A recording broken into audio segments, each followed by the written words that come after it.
Episode 3, Spirits, Churches, and Faith. Psychiatrists wanted more story, less psychotherapy. Caselli looked at me as our session was about to start. Richard, we have spent quite some time understanding your perspective and your initial formative years.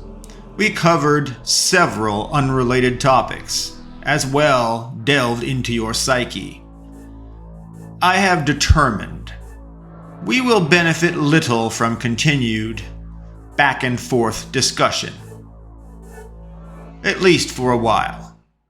As a result, I would like us to focus your sessions on your stories and your experiences as memories. We will, of course, still engage with you. We will both ask questions and provide our insight, as we have been doing, for you. Caselli emphasized that for you, as if I wanted all of this lovely psychotherapy that he would allege to be providing to me. Caselli continued, Richard, it is clear to me that your narrated adventures are very unbelievable. There are numerous histrionic attributes in your story. You are over the top with drama and self-importance, and you put yourself in the center of the story while you draft followers. Dr. Caselli asserted further, Richard, is apparent that your imagination conceived a TV series, action horror soap opera, a daytime drama show, to justify your misadventures to yourself and to others. Dr. Hyder spoke from his iPad window as it flashed. Excuse me, Richard. His chat window pulsed. His connection was slightly flaky, it seemed. He asked, What happened to your team, Richard? What happened to your party of adventurers? I replied in a deep and slow voice, Well, you will find out what happened to my team, to my friends, as you hear my story. Is that okay? Dr. Caselli jumped on my "Is that okay?"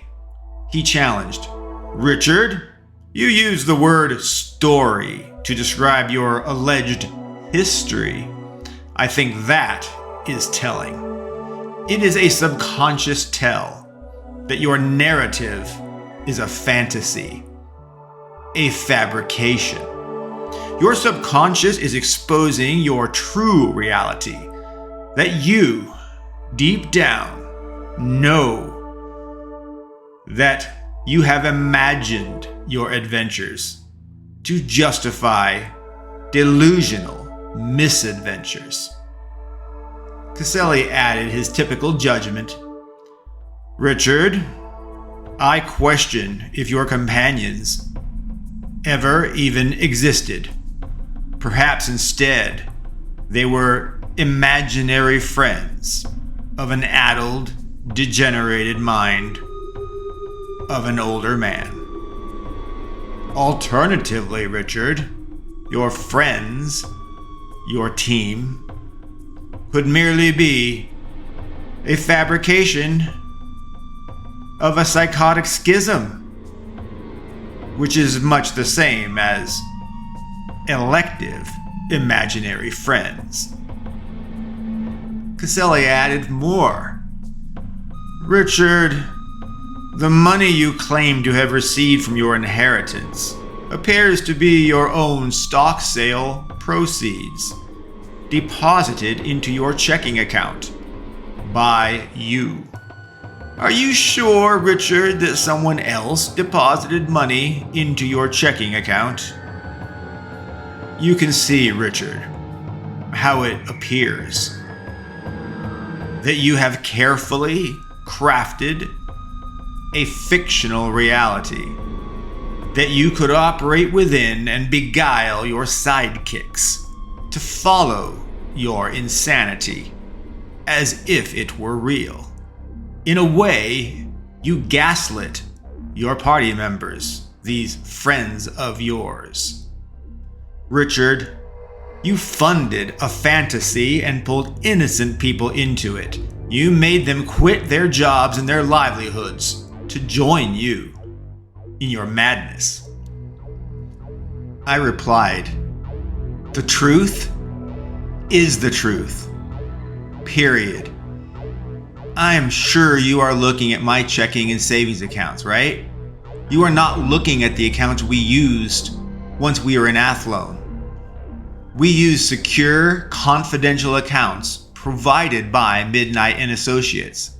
So everything we did was entirely untraceable. Caselli grinned. Of course.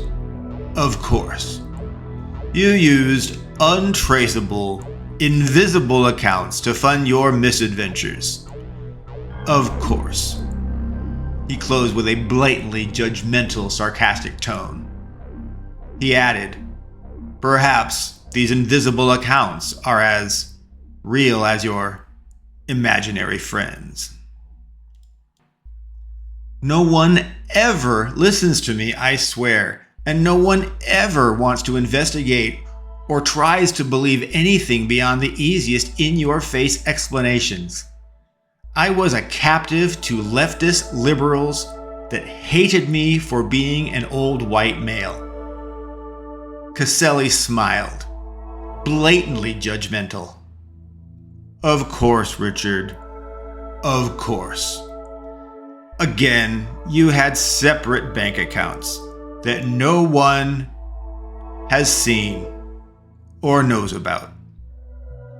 Richard, I look forward to learning about these secret and secure bank accounts.